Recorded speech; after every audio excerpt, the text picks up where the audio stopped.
Lapel Jizzo here. Back in the saddle again. Records that shaped my life. There are records that shaped my life when I was a kid that when listened to today don't have the same significance. Black Sabbath was totally gnarly when I was a kid. They were totally scary. They were evil. They were awesome. Back then, Ozzy was a scary dude. But today, Ozzy doesn't scare me at all. I'm more scared of AI Ozzy, but that's another story for another time. See, when you're a kid, certain music will imprint itself in your brain. I don't know, it becomes part of you because you don't have a job, you don't have any responsibilities, so you're totally able to absorb and immerse yourself in music. I see this phenomenon, and it happens when people go to concerts. Call it classic rock deja vu. When people go to concerts and they hear one of their favorite old rock songs, a chemical goes off in their brain. I can't explain it, but it's true. The music transports them back to that time when they first heard that song, and for a little while, they are teenagers again. It's magical. Music has that power. So, I ask myself, what were those records that shaped my young life? Were they the same as yours? I don't know.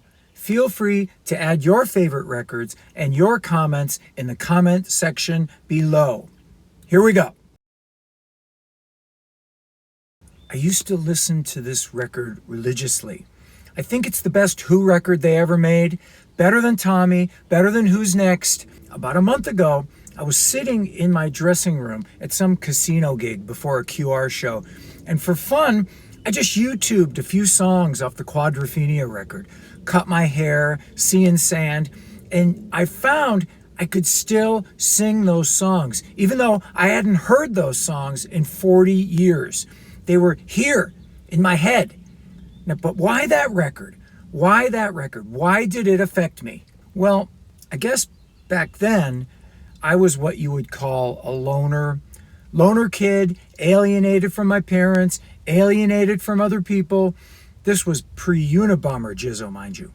Just a lonely kid trying to figure it all out, like a million other kids my age.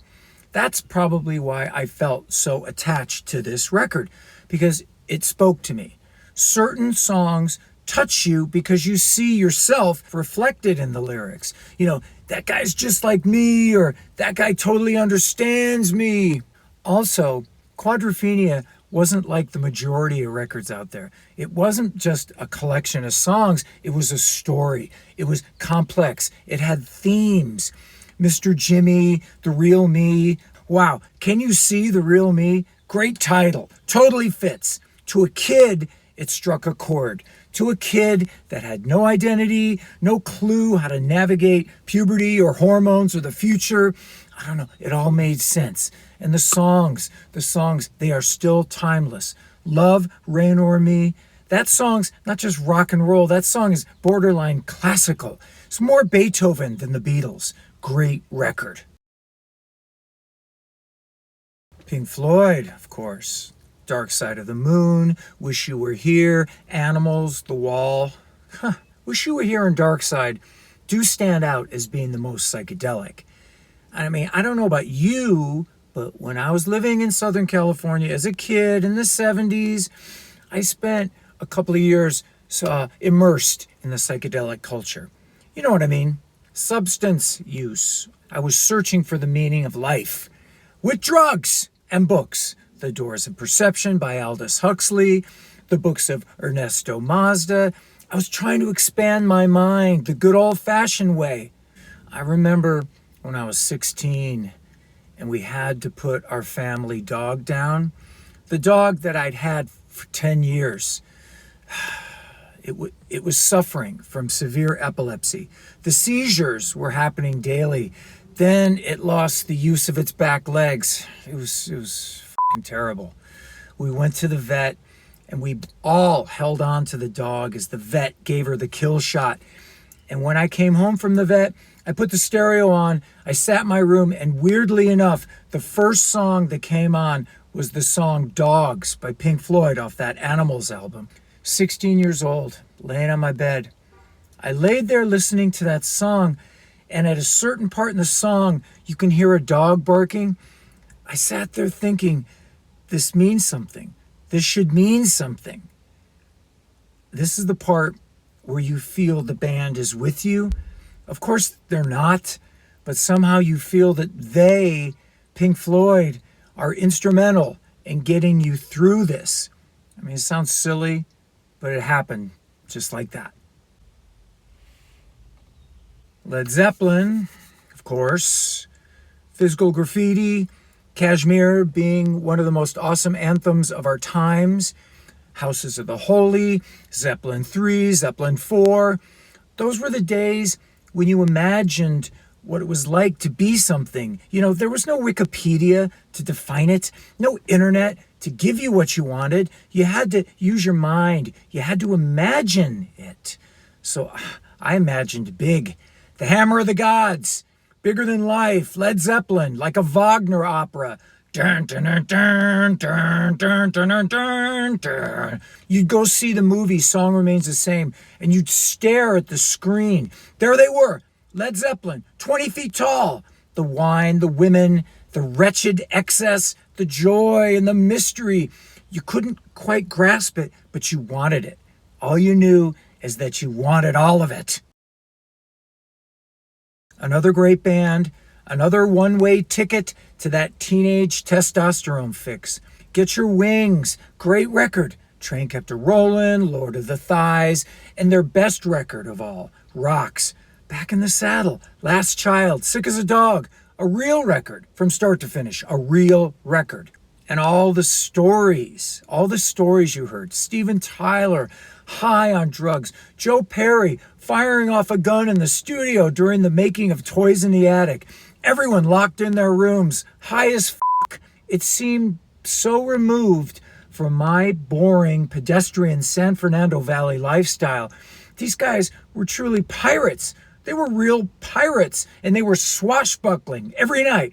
And they were making amazing fucking music. All the while, they were making classic music. Unreal. There were also records that were strictly background music for getting stoned and being stoned. Like Frampton Comes Alive. That huge double album was one of our favorites. It not only served as a listening tool, but the album sleeve itself was part of our dope smoking ritual. So you would open up the double sleeve, lay it flat, then you would take out a window screen, and with Frampton's help, you would push out the dope to eke out all the THC goodness. Yeah, so Frampton sort of helped you. These days, you might call him an enabler. All those Yes records with the 12-minute songs, Tales from Topographic Oceans, Relayer, the Jethro Tull Thick as a Brick record, the Passion Play record. It's ridiculous that they were able to make these records. Think about it. No hit singles, no radio songs, just music. See, these records helped complete the ritual. The dope smoking teenage ritual of four guys seated around a bong, surrounded by the blacklight posters and the lava lamps, all wearing our mood rings, watching our mood rings turn blue when we were getting stoned. Ooh, we were getting stoned. Some records also make honorable mention here. Deep Purple, Machine Head, Black Sabbath, Sold Our Soul for Rock and Roll, Genesis, Lamb Lies Down on Broadway. There are more records, but I can't remember through the mists of time. So please add your records in the comments section below. Now, let's talk about the esoteric. Jesus Christ Superstar. And I'm talking about the London cast of Jesus Christ Superstar, featuring Deep Purple singer Ian Gillan as Christ. This record got me in a lot of trouble with my dope smoking clan, because they thought I was becoming a born-again Christian. They thought I'd start going door to door, peddling pamphlets like the Mormons or the Jehovah's Witnesses. But, you know, it wasn't like that at all. I love the music. I love the music. I love the music today. It's the exceptional singing, Ian Gillan, Yvonne Elliman, and especially Murray Head as Judas. Probably one of the best vocal performances of all time. I listened to Hair. That was a great record. Tommy, the Ken Russell movie soundtrack, not really the actual Who record, because the Ken Russell soundtrack, that was Roger Daltrey at his best. That movie was like an LSD experience, even more so when you took LSD and you watched it. Then came the change. Then there were the records I started to listen to when I wanted to become a singer. I didn't listen strictly as a listener would. Now I wanted to physically emulate what I was hearing. So bring on Blackmore's Rainbow, The Foreigner, Led Zeppelin, of course. You know, I did my best. I couldn't hit all the notes yet. I was totally out of breath. The scream at the end of Won't Get Fooled Again, no way. I must have sounded like a shrieking mouse, but I kept trying. I was trying to figure it out. How did they do this? How did they do it? How did Ronnie James Dio sing like this? He was like Pavarotti. Gates of Babylon, Kill the King, Stargazer. How did he do it so effortlessly? In my room, shrieking to the stereo, shrieking, freaking my parents out, my neighbors hating me, rattling the walls with my super loud voice. What a fucking joy it must have been for the world when I finally got my first PA system and microphone and I could really ruin people's lives. Then there's the records that you listened to when you were in a band finally. Jane's Addiction, the Love record by The Cult. That record changed my life. For a year, I sang with a fake British accent. F it, I didn't care. Red Hot Chili Peppers. Again, I saw them before they ever got famous. We all wanted to be like the Red Hot Chili Peppers. They were the greatest live band ever in LA. When Guns N' Roses came out, you couldn't help but be influenced by them. They were the coolest thing on the Sunset Strip. Rock and roll outlaws, for real. They were not faking it. They were on fire. So when my first record came out in 1990 and I started to tour the clubs, it seemed that every local band that opened up for us was a Guns N' Roses clone. I mean, clones. Same headbands, same look, same Les Pauls. Some even sported the same Slash hat. It was weird. It was like a Twilight Zone episode. Rock and roll was emerging again, and if you couldn't move out to Hollywood, you did the next best thing. You copied what you saw on MTV. Music touches you. You somehow identify with the lyrics, and they guide you. They speak to you personally, inside. But as you grow up, you sort of leave this thing behind. Music isn't as crucial anymore in your life.